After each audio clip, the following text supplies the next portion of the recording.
Matendo yote ya mwanadamu yanaangaliwa nia. Nia ndiyo sosi ya malipo, na kila aliyenuia Allah anampa kutokana na vile alivyonuia. Sasa tunapozungumzia nia, ni sehemu pana sana katika ibada. Hebu turudi katika saumu, tuangalie mfano mmoja katika saumu na mfano mmoja katika swala basi. Taib, lau taraddada insan au lau shakka fi wujudi niyatihi au adami, lau mtu atatia shaka, hivi mimi jana nililala na nia au sikulala na nia ya Ramadhani, nini hukumu yake? Na kwa nini swali hili limekuja hivi? Yaani swali hili limekuja baada ya jana tukasema kwamba nia, baada ya kile kitendo cha kuazimia kuingia Ramadhani na kila kitu, maandalizi yote ni nia. Lakini sasa ikatokezea imefika shida au jambo fulani, unaona kwamba ni ile kutokana na sababu za kisheria na umo naweza kula, au lakini pia naweza kufunga kutokana na sababu za kisheria. Mimi ni msafiri, naweza kufungulia au naweza kubakia na saumu. Sasa akenda kalala, asubuhi nafsi yake akawa anajiuliza, hivi jana nilikuwa na azma lipi ndio niliondoka nalo la mwisho? Niliondoka la mwisho ya kwamba niko na sababu tafunga, au niliondoka la mwisho kwamba kesho sifungi? Wanasemaje asili ya masala haya?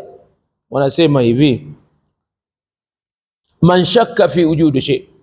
Hii ni katika zile misingi ya sheria, inasema hivi, man shakka fi wujudi shay au adami fal aslu ala adam.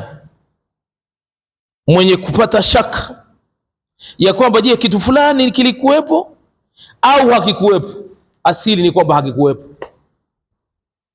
Kwa maana hiyo, huyu atajizuia, atakuja kulipa. Si kama nafahamika? Narudia, umekwenda usiku, time zimeenda, ukawa na mambo fulani, nia inakuvuta hivi baina ya vitu viwili. Wewe kesho ni msafiri, nifunge au nisifunge? Ani tayari umeingia kwenye mambo mangapi? Mawili. Sasa neno nifunge au nisifunge linatakana lipatikane jibu moja. Umekwenda kulala, asubuhi ndio unaanza kufikiria, hivi pale niliazimia lipi, kuendelea na saumu au kufungua? Ndio tukasoma hii, tunasema hivi, asili mwenye kushuku, mwenye kupata shaka kwamba jambo fulani, je, nimelifanya au sikulifanya, asili halipo, maana huyo atafunga, atajizuia na atakuja lipa. Lakini kuna tofauti, man taraddad, yule ambaye atafanya shaka au taraddada fi siyami baina al-iftari wa saum, yule ambaye ni mchana wa Ramadhani, yeye kabisa amelala, kesho mimi ni msafiri, alafu alipoanza safari, nifunge au nifungue, ndio taraddada hapa. Hata kwa Kiswahili kufanya kutaradadi, wanasema pia ni lugha inayotumika hivi. Taraddad bi maana kutokuwa na maamuzi katika lile jambo sahihi na kwa wakati wa pale ule. Sasa hii safari ndio ni hii safari, nifunge au niendelee kufunga? Afu kajiuliza baadaye, bora niendelee kufunga. Vipi, saumu yako itaingia dosari hapa? Saumu yako bado itakuwepo, bado ifanyaje? Itakuwa, kwa sababu tayari wewe ulikuwa umefunga. Kwa hiyo hii ilikuwa nifunge au nisifungue, nifunge au nifungue, saumu itakuwepo. Taib, sehemu ya tatu, nawaita al-iftar, khuruj an saum. Umenuia kwamba kwa hizi dalili zote, basi mimi bwana, basi inshallah acha nifike nyumbani, na umeazimia nile nitakula kutokana na mazingira yangu na kwenda kula. Ulipofika kule ukasema, lakini masaa yamebakia machache, itakuwaje? Ukabakia na saumu, itakuwepo? Haitakuwepo. Limadha, kwa nini? Azamta ala shay, umekiazimia kitu. Ulipokiazimia mambo yameshaisha. Jamani, sio kama tunafahamiana. Ulipoazimia saumu tena haipo.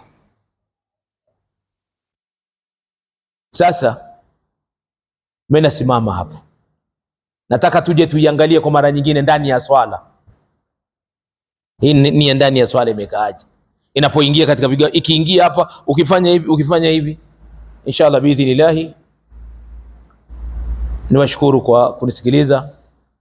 Allah kijalia tutajuzana tena zaidi, lakini nia ni mlango mkubwa na mlango mpana, na ni kitu ambacho ndio muhimili wa matendo yetu, mpaka hata katika kukubaliwa matendo ni nia.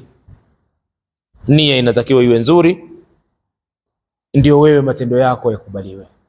Subhanaka Allahumma bihamdik, ashhadu an la ilaha illa anta, astaghfiruka wa atubu ilaik, wa sallallahu wa sallam walhamdulillah wa jazakumullah khair.